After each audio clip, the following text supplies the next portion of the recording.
Eto na, gawa na, naluto na siya. Oh, ayan.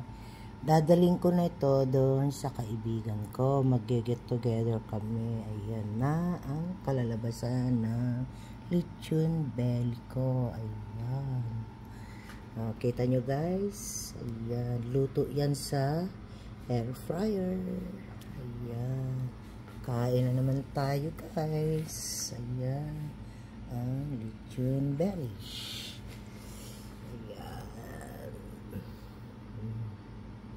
Nyo guys, ayan, kain na naman tayo, kain.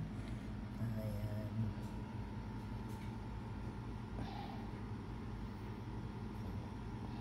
Sarap isawsaw to ng ano, ng suka na may sili.